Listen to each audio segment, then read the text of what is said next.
ಹರೇ ಕೃಷ್ಣ. ಧರ್ಮೇಶ್ವರ ಲಿಂಗದ ಬಗ್ಗೆ ಹೇಳ್ತಾ ಇದ್ದೆ ನಾನು. ಹಾಗಾಗಿ ಯಮಧರ್ಮರಾಯ ಸ್ವತಃ ತಾನೇ ಬಂದು ಇಲ್ಲಿ ಶಿವನ ಒಂದು ಲಿಂಗವನ್ನು ಸ್ಥಾಪನೆ ಮಾಡಿ ಆತನನ್ನು ಆರಾಧಿಸಿ, ಅದಲ್ಲದೆ ಶಿವಕೇಶವ ಅಷ್ಟೋತ್ತರ ಶತನಾಮಗಳನ್ನು ತಾನೇ ಸ್ವತಃ ರಚನೆ ಮಾಡಿ ಓದಿ ಭಗವಂತನನ್ನು ತೃಪ್ತಿಗೊಳಿಸಿ ಸಂತಸಗೊಳಿಸಿ ತಾನು ತನ್ನ ಪದವಿಯನ್ನು ಸ್ವೀಕರಿಸಿದರು ಅಂತ ಹೇಳ್ತಾರೆ. ಇದನ್ನು ಖಂಡಿತವಾಗ್ಲೂ ದರ್ಶನ ಮಾಡಿ ಬರಬೇಕು ಅಂತ ಹೇಳುತ್ತೆ ಕತೆ. ಇಲ್ಲಿಂದ ನಂತರ ಶಿವಶರ್ಮ ತಾನು ಪುಷ್ಪಕ ವಿಮಾನದಲ್ಲಿ ಪುಣ್ಯಶೀಲ ಮತ್ತು ಸುಶೀಲನ ಜೊತೆ ಹೋಗ್ತಾ ಒಬ್ಬ ಬಿಳಿ ವರ್ಣದ ಸುಂದರಾಂಗನು, ಮೈಯೆಲ್ಲ ಕಣ್ಣುಳ್ಳವನು, 4 ದಂತಗಳಿರುವಂತಹ ಒಂದು ಆನೆಯ ಮೇಲೆ ಕುಳಿತು ಬರ್ತಾನಲ್ಲಿಗೆ. ಶಿವಶರ್ಮನನ್ನು ನೋಡಿ ಮುಗುಳ್ನಕ್ಕು ಆತನಿಗೆ ಆಶೀರ್ವಾದ ಮಾಡಿ ಹೊರಟೋಗ್ಬಿಡ್ತಾನೆ. ಶಿವಶರ್ಮ ಕೇಳ್ತಾನೆ, ಈತ ಯಾರು ಅಂತ ಹೇಳಿಬಿಟ್ಟು. ಆಗ ಅವರಿಬ್ಬರು ಹೇಳ್ತಾರೆ, ಈತರ ಹೆಸರು ಈತನೇ ಇಂದ್ರ. ಅಂದರೆ ಇಂದ್ರ ಅನ್ನೋದು ಒಂದು ಪದವಿ.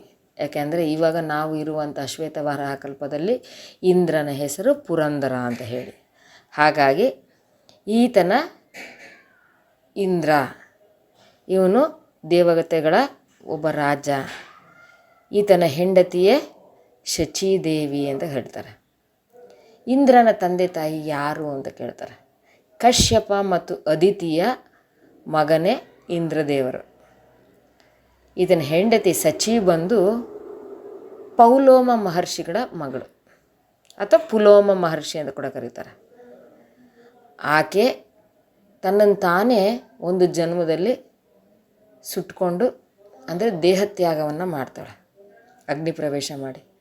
ಹಾಗಾಗಿ ಮತ್ತೆ ಆಕೆ ಪುಲೋಮ ಮತ್ತು ಭೃಗು ಮಹರ್ಷಿಗಳ ಮಗಳಾಗಿ ಹುಟ್ಟು ಬಂದು ಶುಕ್ರಾಚಾರ್ಯರಿಗೆ ತಂಗಿ ಕೂಡ ಈಕೆ. ಹಾಗಾಗಿ ಶುಕ್ರಾಚಾರ್ಯರಿಗೆ ಮತ್ತು ಇಂದ್ರನಿಗೆ ತದ್ವಿರುದ್ಧ.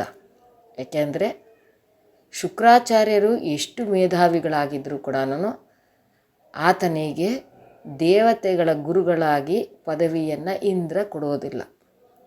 ಬೃಹಸ್ಪತಿಯನ್ನು ಆಯ್ಕೆ ಮಾಡಿ ದೇವತೆಗಳು ಗುರುವನ್ನಾಗಿ ಆಯ್ಕೆ ಮಾಡಿದಾಗ ಶುಕ್ರಾಚಾರ್ಯರಿಗೆ ಅವಮಾನ ಆಗುತ್ತೆ. ಅವರು ವಾಪಸ್ ಬಂದು ರಾಕ್ಷಸರ ಒಂದು ಗುರುಗಳಾಗಿ ಅವರು ಪದವಿಯಲ್ಲಿ ಕುಳಿತುಕೊಂಡು, ಹೇಗೆ ನಾವು ಇವಾಗ ರೂಲಿಂಗ್ ಪಾರ್ಟಿ ಅಪೋಸಿಷನ್ ಪಾರ್ಟಿ ಅಂತ ಇರುತ್ತಲ್ಲ, ಹಾಗೆ ಆ ರೀತಿಯಲ್ಲಿ ರೂಲಿಂಗ್ ಪಾರ್ಟಿನಲ್ಲಿ ಬೃಹಸ್ಪತಿಗಳು, ಅಪೋಸಿಷನ್ ಪಾರ್ಟಿನಲ್ಲಿ ಶುಕ್ರಾಚಾರ್ಯರಾಗಿರ್ತಾರೆ. ಹಾಗಾಗಿ ಬಾಮೈದನಿಗೆ ತದ್ವಿರುದ್ಧ. ಹಾಗಾಗಿ ಶುಕ್ರಾಚಾರ್ಯರು ತಾವೇ ಇಲ್ಲಿ ಒಂದು ಲಿಂಗವನ್ನು ಪ್ರತಿಷ್ಠಾಪನೆ ಮಾಡಿರ್ತಾರೆ.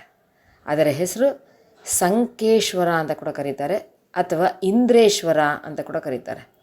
ಇಂದ್ರನೇ ಸ್ವತಃ ತನ್ನ ಕೈಯಾರ ಇಲ್ಲಿ ಲಿಂಗವನ್ನು ಪ್ರತಿಷ್ಠಾಪನೆ ಮಾಡಿದ ಕಾರಣ ಸಂಕೇಶ್ವರ ಅಂತ ಕರೀತಾರೆ. ಇದಕ್ಕೆ ಮುಂದೆ ಒಂದು ಕಥೆಯನ್ನು ಹೇಳ್ತೀನಿ. ನಾನು ವಿಡಿಯೋ ಮಾಡಿದಾಗ ನೋಡಿಸ್ಬಿಟ್ಟು ನಾನು ಈ ಕಥೆಯನ್ನು ಹೇಳ್ತೀನಿ. ಅಲ್ಲಿಂದ ಮುಂದಕ್ಕೆ ಹೊರಡುವಂತಹ ಈ ಪುಷ್ಪಕ ವಿಮಾನ ಎದುರಿಗೆ ಧಗ ಧಗ ಅಂತ ಉರಿತಾ ಇರುವಂತಹ, ಅಗ್ನಿಯಲ್ಲಿ ಉರಿತಾ ಇರುವಂತಹ ಒಬ್ಬ ಸುಂದರ ಪುರುಷನನ್ನು ನೋಡ್ತಾರೆ. ಆತ ಯಾರು ಅಂತ ಹೇಳಿ ಕೂಡಲೇ ಈತನಿಗೆ ಅರ್ಥ ಆಗುತ್ತೆ. ಆತ ಅಗ್ನಿದೇವ ಮತ್ತು ಯಾರೂ ಅಲ್ಲ, ವಿಶ್ವಾನನ ಅನ್ನೋ ಒಬ್ಬ ಮುನಿಗಳ ಮಗನಾಗಿರ್ತಾನೆ. ಈತ ಮುಂದೆ ವೀರೇಶ್ವರಲಿಂಗ, ಅಂದರೆ ಇದಕ್ಕೆ ಒಂದು ಸಂಬಂಧಪಟ್ಟಿರುವಂತಹ ಒಂದು ಸಣ್ಣ ಕಥೆ ಇದೆ. ನಾನು ನೆಕ್ಸ್ಟ್ ಆಡಿಯೋನಲ್ಲಿ ಹೇಳ್ತೀನಿ.